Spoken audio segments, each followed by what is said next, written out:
मृत्यु के क्षण में इंसान सबसे ज़्यादा असहाय होता है, लेकिन वही क्षण सबसे ज़्यादा ईमानदार भी होता है।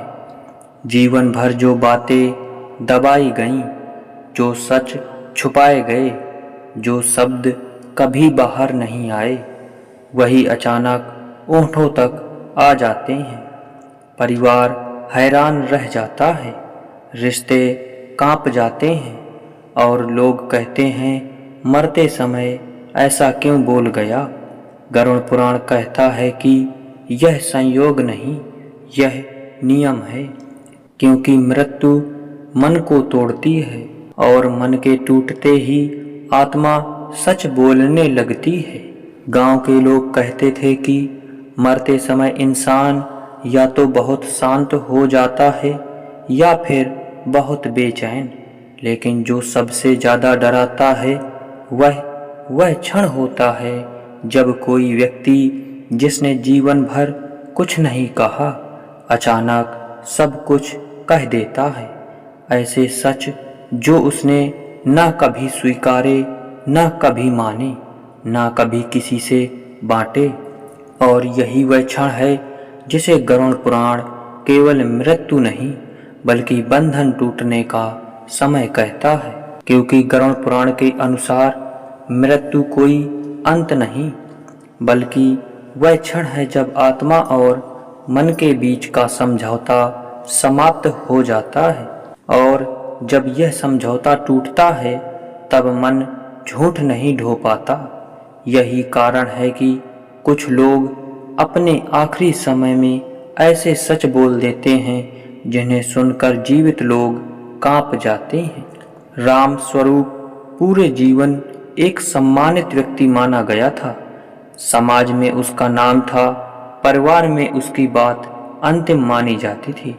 लेकिन जब उसकी सांसें टूटने लगी तब शरीर शिथिल होने लगा और आंखों की चमक बुझने लगी। तब उसके ओंठों से ऐसे शब्द निकले जिनकी किसी ने कल्पना नहीं की थी।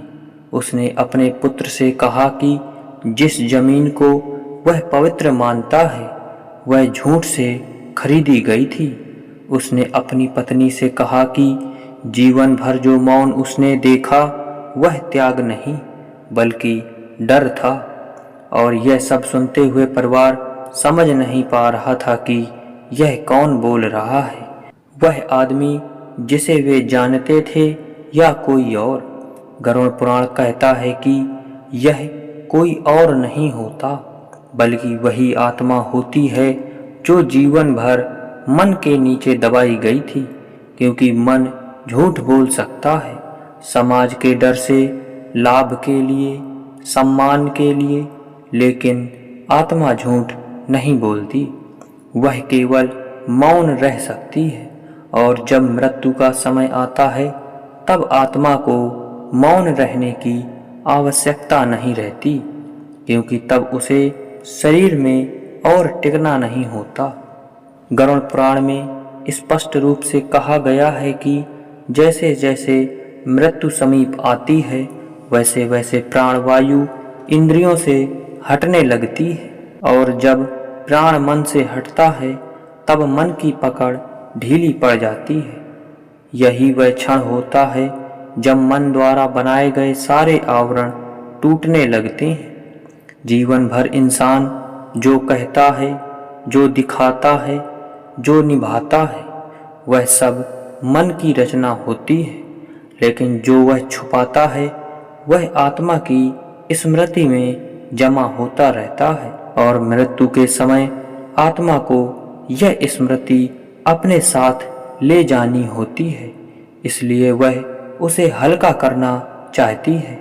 गरुड़ पुराण इसे अंतिम भार त्याग कहता है, जहां आत्मा शरीर छोड़ने से पहले अपने बोझ को शब्दों के रूप में बाहर फेंक देती है।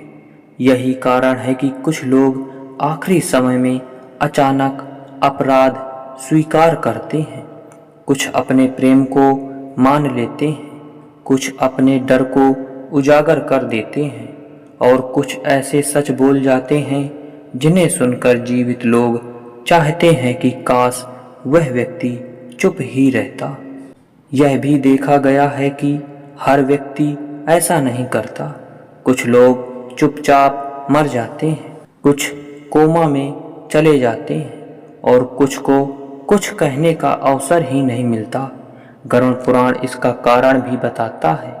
जिन लोगों ने जीवन में बार बार अपने मन और आत्मा के बीच टकराव पैदा किया होता है, वही लोग मृत्यु के समय अधिक बोलते हैं, क्योंकि उनके भीतर जमा हुआ सत्य बहुत भारी होता है। जबकि जिन लोगों ने जीवन में ही अपने सच को स्वीकार कर लिया होता है, जिनके जीवन में छल कम होता है, वे मृत्यु के समय शांत हो जाते हैं, क्योंकि उनके भीतर कहने को कुछ बचा नहीं होता। राम स्वरूप के भीतर बहुत कुछ बचा था और जब उसका शरीर जवाब देने लगा तब उसका मन भी थक गया और मन के थकते ही आत्मा बोलने लगी। गरुड़ पुराण यह भी कहता है कि मृत्यु के समय आत्मा को आने वाले मार्गों का आभास होने लगता है।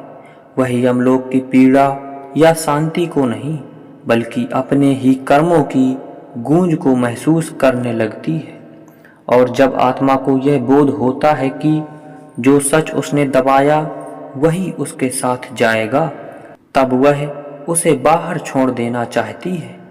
यह किसी को डराने के लिए नहीं होता, ना किसी को चोट पहुंचाने के लिए, बल्कि स्वयं को हल्का करने के लिए होता है। यही कारण है कि आखिरी समय में बोले गए सच अक्सर बिना योजना के, बिना सजावट के, बिना लाभ के होते हैं। वे सीधे, कड़वे और निर्विवाद होते हैं, क्योंकि उस समय आत्मा किसी से कुछ चाहती नहीं, वह केवल मुक्त होना चाहती है। गरुड़ पुराण में एक और रहस्यमयी बात कही गई है कि मृत्यु के समय बोले गए शब्द केवल शब्द नहीं होते, वे आत्मा की दिशा तय करते हैं। यही कारण है कि अंतिम क्षणों में बोले गए झूठ आत्मा को और बांध देते हैं, जबकि बोले गए सच उसे हल्का करते हैं। इसलिए शास्त्रों में अंतिम समय में नाम स्मरण, सत्य स्मरण और मौन की बात कही गई है, क्योंकि उस समय आत्मा अत्यंत संवेदनशील होती है और जो भी वह बाहर भेजती है वही उसके साथ अंदर भी जाता है। राम स्वरूप ने अपने आखिरी क्षणों में सच बोला और उसके चेहरे पर मृत्यु से ठीक पहले जो शांति आई वह उसके परिवार ने कभी जीवन में नहीं देखी थी। जैसे वर्षों का बोझ उतर गया हो। यह भी समझना जरूरी है कि आखिरी समय में सच बोलना कोई चमत्कार नहीं, बल्कि एक नियम है। गरुड़ पुराण इसे स्पष्ट रूप से कर्म का नियम कहता है।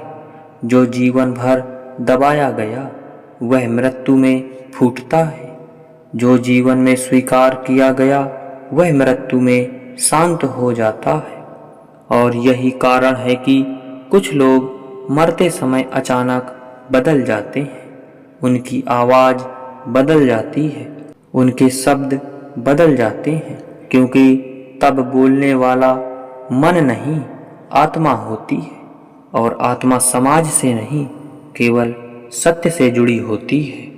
इस कथा का सबसे गहरा अर्थ यही है कि मृत्यु इंसान को सच नहीं सिखाती, वह केवल यह दिखा देती है कि इंसान जीवन भर सच से कितना दूर रहा। और जो लोग आखिरी समय में सच बोल देते हैं वे कोई विशेष नहीं होते, वे केवल वे होते हैं जिन्होंने जीवन भर उस सच को दबाए रखा। गरुड़ पुराण इसलिए चेतावनी देता है कि यदि तुम नहीं चाहते कि तुम्हारी मृत्यु तुम्हारे रहस्य उजागर करे, तो अपने जीवन में ही अपने सच को स्वीकार कर लो, क्योंकि जो सच जीवन में स्वीकार नहीं किया जाता वह मृत्यु में बिना पूछे बाहर आ जाता है। और यही गरुड़ पुराण का वह कठोर लेकिन अटल नियम है। मृत्यु के समय झूठ नहीं टूटता, मन टूटता है और मन के टूटते ही आत्मा सच बोल देती है। दोस्तों, अगर ये वीडियो आपको पसंद आए तो वीडियो को लाइक कीजिए एवं हमारे चैनल को सब्सक्राइब कीजिए। मिलते हैं अगले नए वीडियो के साथ, तब तक के लिए राधे राधे।